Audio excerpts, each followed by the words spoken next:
What's up, everybody? Thank you for listening to the Flipside Podcast, Flipside for your ears. This is the quick hits edition where we go over one or two topics that'll get you through your commute, brushing your teeth, taking a shower, whatever you're doing. We appreciate any feedback, reviewing, subscribe, download, like, whatever your platform, however you get your podcast. Please hit the like, hit subscribe, and let's keep this thing rolling. Let's go. We talking about practice. Not a game. We talking about practice. Practice, man. I mean, how silly is that?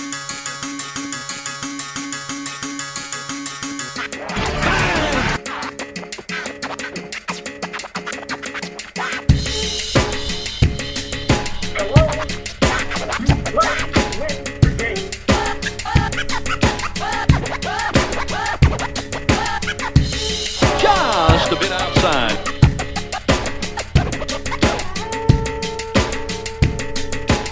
Oh my! He's on fire! So every year the NFL puts out their top 100 players list, voted on by the players, their peers. And it's always a point of discussion. It's always a debate. People always argue it, and it's stupid. Look, it's voted on by the players, so it's not some guy on social media making this list. But what I did notice is that of the 12 quarterbacks that were taken, that were on that list, only one of them was drafted in the top 5. And that was last year. That was Kyler Murray, number 1. He came in at number 90. So, what I want to know is, what do we actually know about quarterbacks? Because as you know, in life, there's no situations that are the same. Nobody's situation is the same.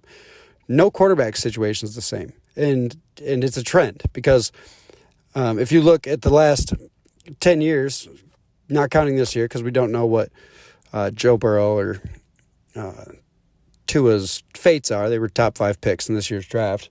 They haven't played yet, so we'll leave that alone, but I have a hunch. If you look at the past 10 years, 2009 to 2019, there's 15 quarterbacks that have been taken in the top 5. And they're all considered disappointments. All of them. Except, Andrew Luck, who had a great career. But guess what? He's done. He's not playing football anymore at 29 years old or whatever he was.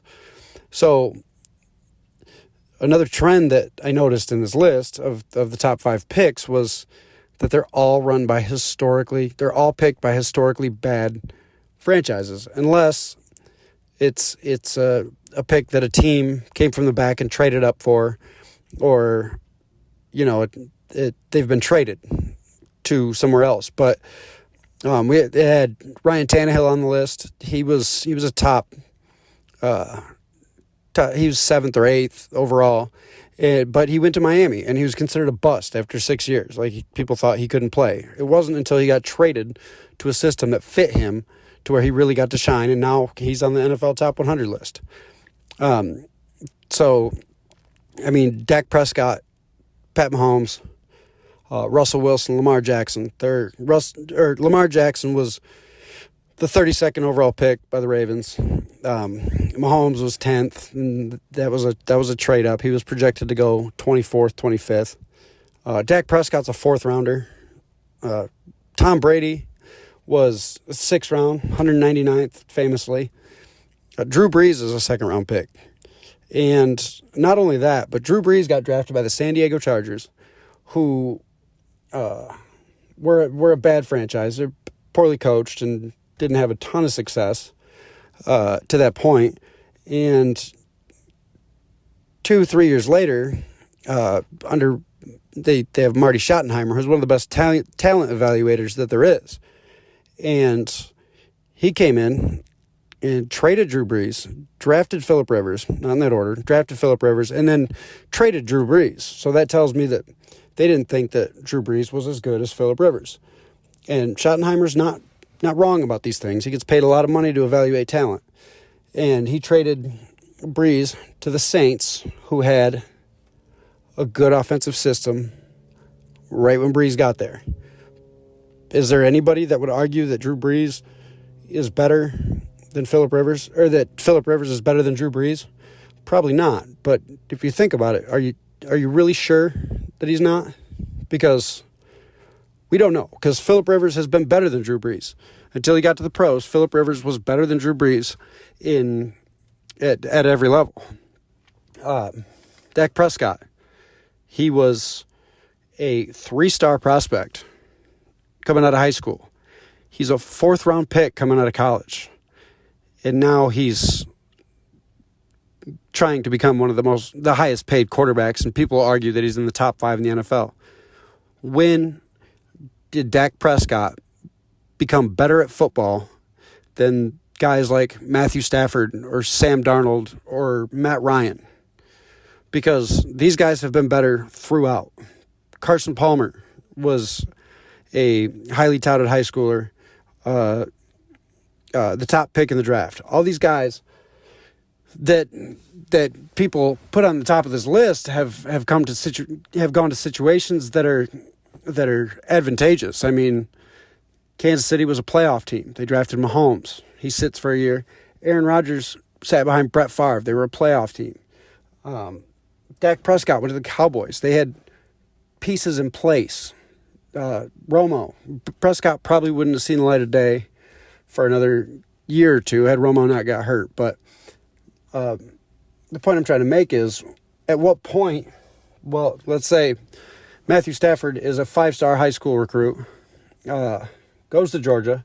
He's the number 1 overall pick in the draft, goes to the 0-16 Lions. He's still hanging on, but he's a disappointment. Like, where along the line, like, who's wrong here? Because these scouts get paid a lot of money, and rightfully so. Brain surgeons get paid a lot of money because they're good at doing brain surgery.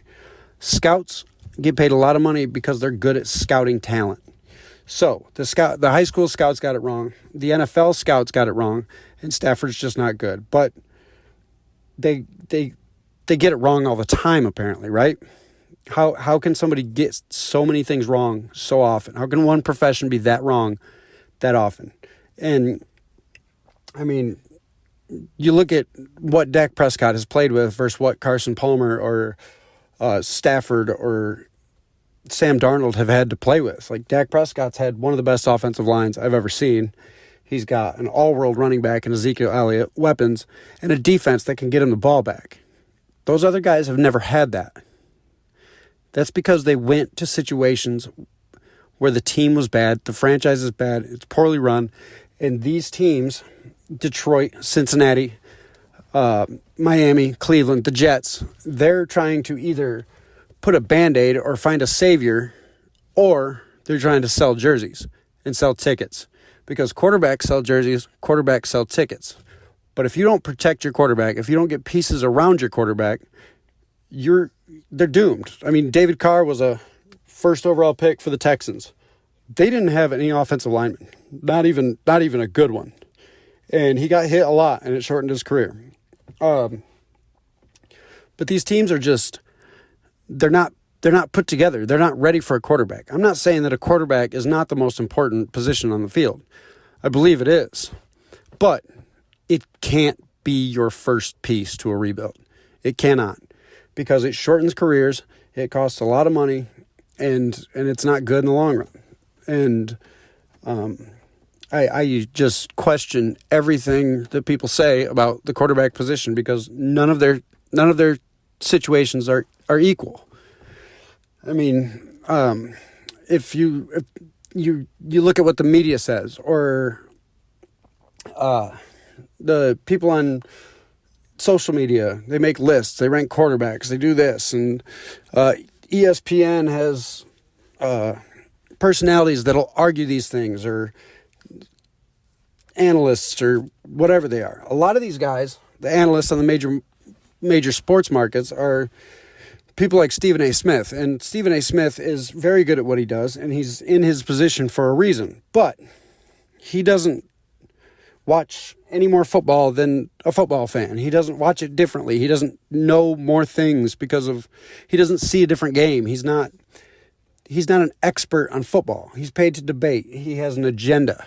So when people like Patrick Mahomes get all this credit for get all this hype for getting all their money and their endorsements, and they're all over TV. Well, yeah, ESPN's going to talk about how great of a quarterback they are. And I'm not saying it's Mahomes. It's Dak Prescott. I mean, they're the Cowboys.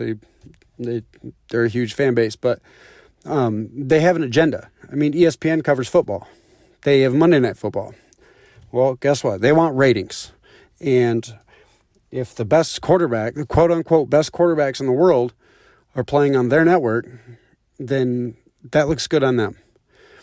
Think about these guys are journalists. They went to school, they got journalism degrees, and that's why they're experts. So think about who has more skin in the game, so to speak. So you've got media and casual fans who just assume it's Patrick Mahomes and Dak Prescott and Lamar Jackson, and because of what they see. I mean, they win. They're winning. But they have complete teams around them. Scouts have more skin in the game than anybody because they don't have an agenda other than to keep their job. And so they're the best talent evaluators in the world. And they're telling you that from a young age, Sam Darnold and Matthew Stafford and Carson Palmer and all these guys are great. Patrick Mahomes, Dak Prescott, Russell Wilson, they're 3-star recruits. They're not huge college prospects. There's a reason. People don't suck at their job this frequently to lead us to believe that scouts are just idiots, and all of a sudden you get to the NFL and a player that isn't close to as good as a 5-star recruit or a number 1 overall pick, all of a sudden he's just better at football. Well, maybe that's because he got drafted later, which means he got drafted to a better team that's more complete and more ready for a quarterback that can take him over the top. Think about it before you react. These guys are not all experts. Look at the advanced stats, the deep stats. If you really want to dive into a rabbit hole, they're out there. But use your eyes. The eye test will tell you everything. You can see players making throws that you're like, oh, well, he didn't have any time, or he doesn't have the receivers, or he doesn't have running backs. If you watch, you can see where they saw talent and where it's still there, but maybe they're not put in the position to succeed like some of these guys that are picked later. Thank you for tuning in to the Flipside Podcast, Flipside for your ears. Again, like, subscribe, download, leave a review, and see you next time. Thank you.